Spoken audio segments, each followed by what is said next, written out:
Bon les gars, si je vous ai réunis aujourd'hui, c'est parce que je veux vous parler d'un jeu. Même Tezuka est pas prêt. Franchement, au nom de Jojo, bientôt j'ai Hans Zimmer qui m'appelle au téléphone pour faire la BO des films. J'écris un plot en béton avec des concepts malades, un world building qui ferait flipper Oda. En plus, j'ai même fait les illustrations, les chara design et tout, vous allez voir. Lettre aux agents du changement. Vous ne me connaissez pas. Je ne vous connais pas. Une lettre? Intéressant. Curieuse invitation. Ça ressemble à une invitation écrite par un certain Ito Yaku. Attends, elle date d'il y a 2 jours? Oh non! Je dois absolument y aller. Je te laisse gérer la radio en attendant mon retour. Vite!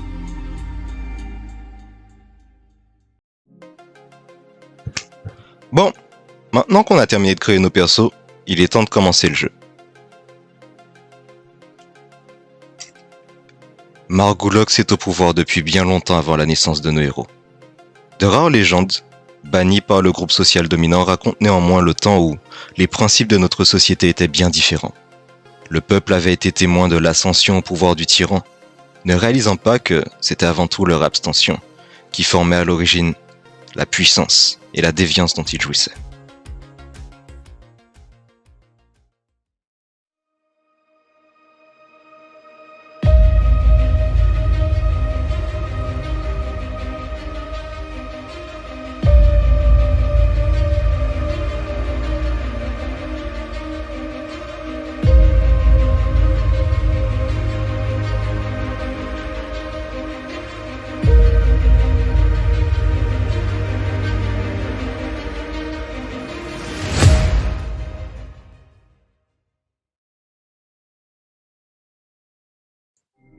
Esprit libre, je vous ai réunis pour vous exposer un problème. Malgré nos compétences, nos actions séparées demeurent inefficaces. Du fait de notre abstentionnisme partagé, nous avons laissé Margulox avoir plus de pouvoir. Un plan d'action est à trouver. On pourrait prendre exemple sur les marginaux qui ont su nous inspirer à travers leurs univers respectifs. Ils ont souvent fait la différence. Naruto, Goku, Seiya, ils sont nombreux. Exact. La marginalité est l'élément nécessaire à la rupture avec une tyrannie ancrée dans les mœurs. Ha! Vous attendez à ce qu'une bande de 4 marginaux parvienne à changer les choses? Je suis plus d'humeur à compter sur une organisation collective. Mais allons, soit. Je suis tout oui. Alors moi j'aime mieux. Je suis capable de vous le montrer, et même de vous le faire vivre si vous voulez. En tant que voyageur des réalités alternatives, je me dois de faire appel aux arcanes occultes de l'exorcisme pour vous enseigner les vérités de notre monde. Yoiki Tenkai.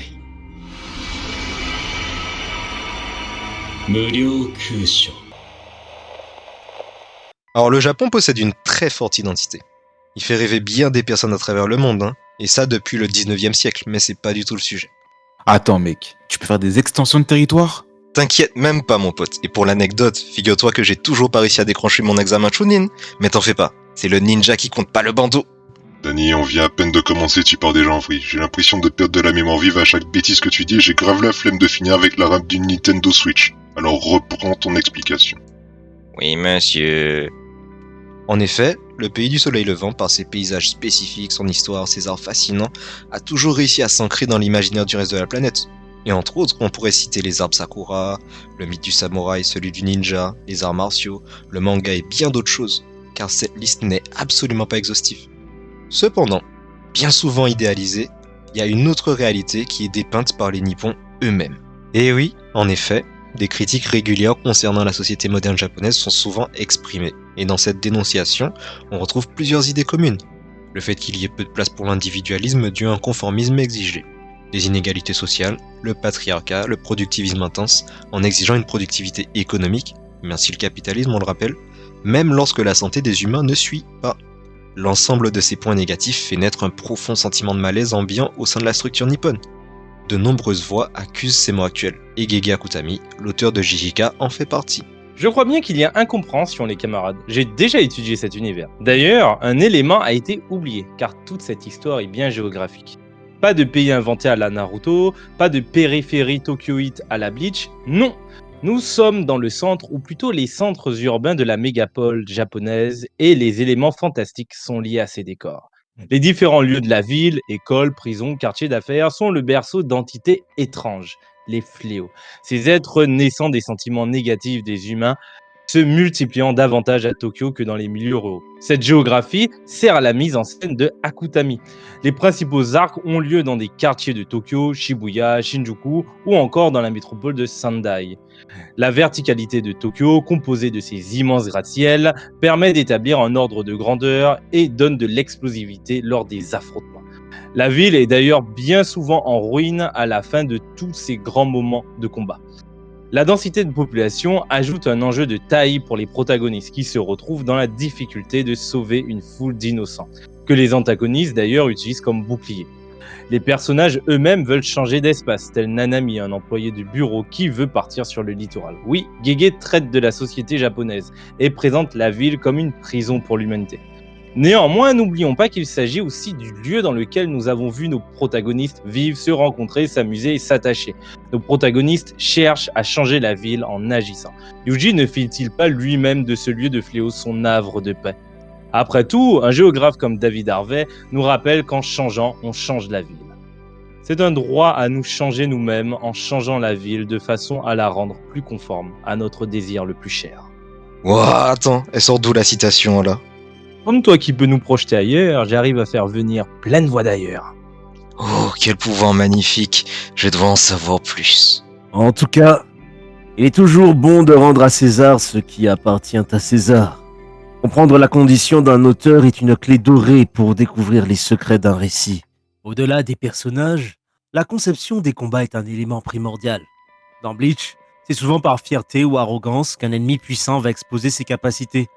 Tout lecteur aura gardé le souvenir d'Oryu expliquant longuement, au lecteur et aux personnages présents, l'essence de toute capacité qu'il voyait à l'œuvre, comme une sorte de commentateur. Dans JJK, il s'agit d'un moyen de renforcer ses capacités. Abandonner la surprise pour gagner en puissance pure ou en précision. Dès qu'une chose est formulée à voix haute, il est plus facile de la manifester dans le réel. Les capacités peuvent se renforcer au prix de grands sacrifices, et nombre d'entre elles sont extrêmement complexes, ce qui demande une adaptation constante au cours des affrontements. Comprendre et trouver une stratégie de contournement face à une puissance écrasante est la clé de la victoire. Tout sacrifier pour l'obtenir demeure une possibilité, ce qui rend le moindre adversaire dangereux en permanence. Megumi est le descendant d'une illustre famille dans le monde de l'exorcisme. Il porte aussi la responsabilité d'être le détenteur d'un sort légendaire et puissant, les 10 ombres. Les conséquences de sa naissance et la rencontre avec Gojo vont lui permettre cependant d'échapper au contrôle malsain de cette grande famille dont il est issu. Il est alors préférable pour lui d'avoir connu le drame et une famille fragmentée en tant qu'orphelin. Maintenant, j'aimerais attirer votre attention sur un parallèle que je crois pertinent. De la même façon que Megumi s'est retrouvé dans la contrainte, a manqué de la possibilité de donner vie à sa vision et son ambition, comme s'il était impénitent, Gege Akutami s'est retrouvé dans diverses mauvaises passes. Je m'explique. Les anecdotes données sur le début de l'œuvre évoluent au fur et à mesure, comme s'il s'agissait d'une complainte, ou qu'au moins, on nous donne des indices sur les désagréments rencontrés, qui, au fur et à mesure, vont forcer l'auteur à adopter une tournure qu'il ne comptait pas donner au récit. Megumi lui aussi est contraint par les hauts dignitaires et exorcistes qui lui sont supérieurs, que je comparerais d'ailleurs aux éditeurs, à s'adapter à la situation. Il passe de vivre chaque jour sur le qui-vive en déroulant son plan, à être de plus en plus effacé en espérant que ce qu'il a mis en place auparavant permette à la situation de ne pas s'aggraver davantage. Or, des décisions qui semblent être les bonnes au préalable s'avèrent être la clé de voûte des difficultés rencontrées. L'impuissance et le regret habitent alors le personnage. Premièrement, un changement de public cible et de genre. On passe du seinen horrifique au shonen d'action, puis le changement de protagoniste. S'ensuit alors de multiples demandes péremptoires quant à la direction que prend l'intrigue, ou le destin que rencontrent certains personnages. On peut établir un lien entre ces déclarations du départ, qui se réalisent, et ces déclarations vers la fin de l'œuvre, qui n'ont jamais pris vie. Gege Akutami dit que désormais, il sait comment élaborer le manga ultime après son expérience avec JJK. Est-ce qu'on pourrait supposer que pour sa prochaine œuvre, il s'agira d'écrire avec moins sinon aucune contrainte? Il faut savoir que durant la dernière ligne droite, l'auteur a subi une hospitalisation. Entre l'opération et la convalescence, ce ne sont que de très courtes pauses qui ont ponctué une fin qui ressemble de moins en moins à ce à quoi on était habitué. Il n'aurait alors pas eu la fin qu'il désirait, mais celle que son entourage professionnel a décidé pour lui. Maintenant, revenons vers l'œuvre et son fonctionnement. Les exorcistes combattent des manifestations du mal, imperceptibles pour le commun des mortels, et dont l'apparition semble sans fin. Car, comme le disait Yoshiharu Gotanda sous les traits d'Edward D. Morrison, si le mal existe, il est dans le cœur de l'homme. Je peux te faire apparaître la citation si tu veux. Alors je sais pas s'il y a un dieu ou un monteur en charge de tes effets spéciaux, mais il doit vraiment te détester, Nebur. Il s'appelle Daniel et il fait tout cela pour un salaire très décent. D'ailleurs, il ne vient que pour cela. Messieurs, essayons de ne pas trop nous disperser, je vous prie. Notre énergie est précieuse. Ok. Bon, on se recentre, l'équipe. D'ailleurs, en parlant d'énergie, on a tendance à se dire que c'est quelque chose qu'on voudrait tous avoir en abondance. Malheureusement, parfois, il s'avère que le pouvoir, c'est pas juste une bénédiction, mais aussi une malédiction qui incombe à ceux qui la possèdent. Il existe de nombreuses histoires dans lesquelles les personnages utilisent une énergie vitale comme le ki, le chakra ou le nen pour accéder à des capacités surhumaines. Dans JJK, par contre, il s'agit d'une énergie maudite et négative, communément appelée l'énergie occulte. Cette force habituellement invisible est le résultat de la frustration, de l'amertume, de la haine et de tout le spectre des émotions négatives que les humains peuvent ressentir quotidiennement. Par contre, dans certains cas, l'énergie occulte se manifeste et prend la forme de créatures monstrueuses, on l'a dit plus tôt, ce sont les fléaux. Des êtres nés des maux les plus profonds de la société. Mais en dehors des fléaux purement faits d'énergie négative, certains humains se retrouvent également investis de ces pouvoirs surnaturels et c'est justement ce qui fait d'eux des exorcistes. Donc dans cette œuvre, l'énergie occulte opère comme une puissance métaphysique qui vient apporter un destin tragique à tous ses porteurs. D'ailleurs, cette puissance ne se renforce que lorsque les personnages se soumettent à des restrictions, des sacrifices ou même des mutilations. Plus ils deviennent monstrueux et déconnectés du monde, plus cette force maudite grandit. On nous l'a toujours dit, il faut être sacrément dérangé pour vouloir devenir un exorciste. D'ailleurs, le secret de l'exorcisme réside dans la boîte de Pandore qu'est le cerveau humain.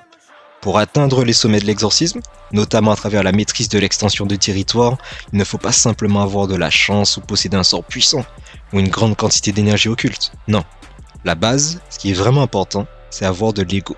Tous les personnages possédant un domaine sont en phase avec l'aspect dérangé de leur esprit. Ils ont accepté leur marginalité et l'embrassent. On peut alors établir un lien entre neuroatypisme et exorcisme. C'est-à-dire qu'ils ont eu une introspection, une construction de l'ego non dans le but de le soigner, mais de le décomplexer, contrairement aux autres shonen du genre dans lesquels pour progresser, il faut un esprit calme, limpide et à travers une méditation saine. Non. Dans le monde de Jujutsu Kaisen, il faut embrasser ses désirs pour accéder à la puissance. Il semblerait que de tous les personnages de Jujutsu Kaisen, c'est quand même Sukuna, celui qui est le plus en accord avec l'état d'esprit même de l'exorciste, lors de l'affûtage, le Kaizen du Jujutsu. Je te rejoins, cependant je trouve que les gens n'apprécient pas assez Yuji à sa juste valeur. Permettez-moi de rendre au main caractère ses lettres de noblesse. Un héros de shonen est par essence naïf sur le monde qui l'entoure, et bon avec autrui. Il incarne la candeur de l'enfant, qui au fur et à mesure de son périple évolue, voire disparaît pour laisser la place à l'adulte. Néanmoins, cela est exacerbé concernant Yuji, ce dernier est trop bon pour sa propre œuvre. Dans un monde où les plus égoïstes se hissent au sommet et n'ont bien souvent aucune considération pour autrui, cela ne pardonne pas. La bonté de Yuji est tellement grande que cette dernière peut être perçue par les autres comme étant un fardeau trop lourd à porter pour lui-même, à l'image de Nanami qui hésitera à lui confier ses derniers mots, sachant que le jeune homme les prendrait trop à cœur. Ce qui est à mettre en contraste avec Sukuna, le roi des fléaux scellé en lui. Là où Yuji est prêt à faire l'ultime sacrifice à tout moment pour sauver les autres, Sukuna conscientise à chacun de ses sacrifices afin de faire avancer son jeu d'échecs. C'est dans cet antagonisme que se trouve l'essence de leur relation. Sukuna ne supporte pas la bonté de Yuji et ne le considère pas comme un véritable exorciste. Il s'amuse à vouloir briser le jeune garçon à la moindre occasion par pure malveillance et égoïsme. Là où l'altruisme de Yuji se définit suite aux derniers mots de son grand-père. Tu es un garçon fort, alors aide les autres. Même si parfois l'aide à apporter est un lourd tribut sur l'homme, comme le fait de devoir abréger les souffrances d'humains altérés par Mahito par exemple. Durant l'arc Shibuya, il en viendra à souhaiter qu'on mette fin à ses jours, suite aux images hantant son esprit durant le massacre commis par Sukuna avec son corps. Enfin, spoiler alert pour ceux ne lisant pas les scans, c'est bon, vous êtes partis, entre nous. Ok, lorsque Higuruma se sert de son sort inné lui permettant de juger les crimes d'autrui, Yuji se voit être accusé de crimes pour lesquels il n'est pas responsable, mais qu'il est prêt à assumer pleinement. Absolument, Yuji a connu la souffrance. Wow! C'est quoi ça, Knife? Ah oui, messieurs, nous ne sommes pas 4 en ces lieux, mais 5. Je vous présente Mamba. 6 enfoirés, j'ai des droits. Autant pour moi, Flamel. Alors, on me parle d'extension des territoires et de téléportation, mais il y a eu l'instant depuis le début et ça choque personne. Eh ben, tout ceci est bien ironique, hein. Mais je commence à comprendre pourquoi vous vous comparez autant aux cas sociaux de JK. Enfin bref, vous m'avez l'air quand même très spéciaux. Excite celui qui prône désordre et anarchie. Bref, revenons-en à nos marginaux. La marginalité dans Jujutsu Kaisen est présentée sous de multiples aspects. La société des exorcistes existe en marge de la société japonaise. Ils vivent cachés afin d'assurer leur mission, défendre les non-exorcistes des fléaux. Cette exclusion de la société s'illustre par la logique des barrières. Pour agir, les exorcistes empêchent quiconque d'accéder à leur monde. Il n'existe qu'une poignée de non-exorcistes au courant de leurs agissements. Toutefois, bien que s'extrayant de la société japonaise moderne, les exorcistes reproduisent en leur sein des phénomènes d'exclusion. Il n'est d'ailleurs pas surprenant de constater à quel point la société des exorcistes est un reflet de la société japonaise dénoncée par Gege. Quand bien même exclus de leur système, les marginaux que représentent les exorcistes ont continué de perpétuer les comportements dont ils ont été victimes, se rassemblant en clans traditionnalistes et élitistes.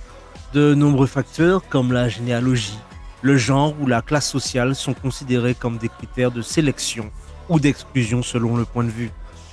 De cet état de fait, le monde des exorcistes est gouverné avec autorité par les quelques chefs dans les clans les plus prestigieux et par les anciens qui assurent la normalisation de leur mode de vie. Todo est le marginal dans une société marginale. Considéré par ses pairs comme une brute épaisse, il s'agit d'un personnage dont la perception lui permet d'aller au-delà des normes. Déjà classe 1 contrairement à ses camarades, il doit cela à une intelligence et une capacité d'analyse hors du commun. Autrement, ses capacités au combat seraient utiles, mais pas déterminantes. Il n'est pas apprécié par les autres qu'il considère ouvertement comme des gêneurs, non pas par leur manque de niveau, mais parce qu'ils n'ont pas la vision. Quand il vient le secourir, il rappelle à Yuji qu'ils ne sont pas faits du même bois que les autres, en les désignant tous les deux comme l'exception. Et c'est peu dire. Se considérant comme étant doté d'un QI de 430 000 au co-freezer, il a été qualifié par chacun de ses adversaires comme étant une nuisance sans pareil. Beaucoup de lecteurs qualifient d'ailleurs l'excentricité de Todo comme étant un weaponized autism, armatisation autistique. En réalité, il juge Yuji sur la pureté de sa réponse et le fait qu'il sache formuler ses désirs de façon naturelle et claire. Une personne dotée d'une pareille force de caractère et de facultés en pagaille est en réalité une sorte de diamant brut à polir. C'est le rôle de Todo. C'est probablement à chaque fois l'exorciste dont la présence est la plus décisive. On ne peut pas anticiper un individu rendu imprévisible par sa capacité d'anticipation. Todo calcule tous ses mouvements comme un super ordinateur et c'est dans ces moments-là que son humanité brille. Yuji est l'inconnu dont il vient harmoniser l'équation en le menant à la victoire. Urisagi est membre du trio des protagonistes principaux. Introduite comme un personnage à fort caractère et avec de grandes ambitions, elle a une double particularité. C'est une femme et elle vient de la campagne. Le premier élément rappelle la misogynie chez les exorcistes. Le deuxième élément est important car les campagnes sont des lieux isolés et de faible densité. Encore une fois, la géographie joue son rôle. Ainsi, les fléaux y sont jugés comme étant moins puissants. Elle avait alors tout pour être dénigrée. Malgré cela, elle va réussir à repousser tout préjugé, même ceux des lecteurs qui s'attendaient à une nouvelle Sakura. Elle recevra d'ailleurs la validation de Gojo Satoru. Dans un affrontement avec Momo, la sorcière, elle montrera qu'elle n'a que faire du regard des hommes sur ses compétences. À chacune de ses actions, elle prouvera que, bien qu'issue des campagnes isolées, elle peut être tout aussi brillante que ses homologues masculins et urbains. Un personnage incroyable, dont même l'immondice, mais héroïque, Mahito ne pourra faire taire la voix. Elle n'a pas peur d'être solidaire et la misogynie des exorcistes n'empêche pas ses rêves de promotion sociale. Toji et Maki, accablés par leur appartenance au clan Zenin, n'ont pas échappé à la cruauté inhérente de ce dernier. Ce sont les marginaux par excellence. Bien qu'ils soient dotés de savoir-faire et de capacités incroyables pour des êtres ne pouvant percevoir l'énergie occulte, ils n'en sont pas moins méprisés. Après tout, il est inconcevable que le clan le plus prestigieux du monde des exorcistes ait pu donner naissance à des macaques sans la moindre perception d'énergie occulte. Toji n'a pas eu de reconnaissance pour sa force phénoménale, alors qu'il était le seul à avoir accompli l'exploit de mettre à l'article de la mort le plus puissant des exorcistes, seul obstacle à la domination absolue des Zenin. Ayant été discriminé pour ce qu'il était, il a choisi en conséquence la voie du mercenariat pour servir ses intérêts personnels. Avant sa mort, il adressera un ultime doigt d'honneur au clan, en s'arrangeant pour que son héritier ne puisse servir aux intérêts de ce dernier, mais soit placé au contraire sous l'aile de leur némésis. Quant à Maki, tout aussi insensible à l'énergie occulte, elle se verra être affublée d'un deuxième fardeau pour un clan conservateur et réactionnaire. Être une femme. Traitée comme une moins que rien, elle n'abandonnera pas pour autant son rêve d'être une exorciste de premier rang, ce qui lui permettrait par la même occasion de prouver aux Zenin qu'ils avaient tort à son sujet. Comme je le répète souvent, les temps durs créent des êtres forts, et Maki, suite à une tragédie, montrera au clan à quel point ils avaient tort sur elle. Sur la terre comme au ciel, je suis le seul qui puisse être vénéré. Cette phrase initialement prononcée par Bouddha symbolise l'essence même de la marginalisation de Satoru Gojo depuis le début de son existence. Le personnage est décrit comme une pure anomalie par ses amis les plus proches, et on raconte même que, le jour de sa naissance, tous les fléaux sont partis se cacher par crainte de son immense pouvoir spirituel. Seul au sommet de l'exorcisme, Gojo est un être unique et détenteur du légendaire sixième œil qui lui permet de percevoir le monde bien au-delà de ce qui est visible. Sa toute-puissance définit son rapport aux hommes, mais aussi la distance qui les sépare. Et cette facette est tellement représentative de la vie de Gojo que ce dernier perd sa notion d'identité à mesure que son pouvoir grandit. Aux yeux de ses proches, Satoru Gojo est un homme perturbé et à l'humour bancal. Aux yeux du monde, il est plus qu'un objet ou une arme. C'est le symbole de la force absolue. Maintenant que nous sommes accordés sur nos visions partagées, il est temps d'aligner nos actions sur une perspective commune. Il faudra y aller au rythme du frac et de l'inattendu, comme la révolution. C'est clair qu'avec Vox Populi et le Mont Bakai à nos côtés, nos idéaux pourront enfin toucher le cœur du peuple. Sensei Knive enseigne à la jeune génération ce qu'est l'esprit combatif. Vous n'avez pas à vous en faire pour cela. Ceci dit, hors de question de les mettre en danger ou que mes apprentis deviennent vos soldats. Eh ben pourtant, c'est dans le cœur des jeunes esprits que germeront les graines de la révolution. Si nous arrivons à partager nos savoirs et armer notre prochain comme il se doit, Alors il sera plus facile et cohérent d'agir à de plus grandes échelles, tout en laissant notre petit groupe d'élite insaisissable. Maintenant, qu'est-ce que tu aurais en ta possession qui nous serait avantageux? Tu as bien sous-entendu qu'on serait dédommagé, alors j'accepte la carte, les chèques et les crypto-monnaies. je suis en possession de ceci. Par Saint Giorno, dis-moi que je rêve. C'est la cassette qui contient les codes de fréquence de communication de Morgolox? On pourra se débrouiller pour cloner la fréquence et faire passer des messages de résistance au peuple. En les paramétrant pour qu'il n'y ait que les citoyens qui puissent entendre les messages. Est-ce vraiment possible? Oui. Il suffit de calibrer de sorte que les modules de communication utilisés par les dignitaires de l'État soient exclus par rapport à leur modèle. La révolution est une bombe dont la mèche est faite de murmures et je crois qu'ensemble, nos chuchotements peuvent former un puissant cri. On va frapper un grand coup pour oxyre cette tyrannie à peine déguisée. Notre bataille sera légendaire. Nous avons affaire à un fin tacticien. Comment saviez-vous que cela serait possible par notre simple rencontre? Je m'intéresse à l'artiste, au-delà de m'intéresser à l'art. En fouillant vos passés respectifs et en les comparant à vos prouesses actuelles, on est conclu que nous ne pouvions être que gagnants de partager nos ressources. D'après mes capteurs, il vient de tout inventer. Il n'avait absolument aucune idée qu'on en arriverait là. Est-ce que je lui fais du chantage contre des crédits? Non, attends, laisse-le cuisiner, c'est intéressant. Maintenant, nous savons comment chacun doit agir. En le faisant de concert, on n'en sera que plus influent. Très bien, je retourne à mon dojo, messieurs. Il faut préparer le terrain. Nani! Il semble que nous soyons en vedette dans cette affaire. Travailler avec un vrai révolutionnaire était bel et bien dans ma grille de bingo cette année. Et qui dit bingo dit argent. Nous n'avons pas de temps à perdre. Ah, attendez, vous prendrez au moins le thé. Je ne sais pas, une séquence de démonstration de nos capacités de combat? Ou un discours de motivation émouvant? Les actes en disent plus qu'un long discours. Allons-y, Ito.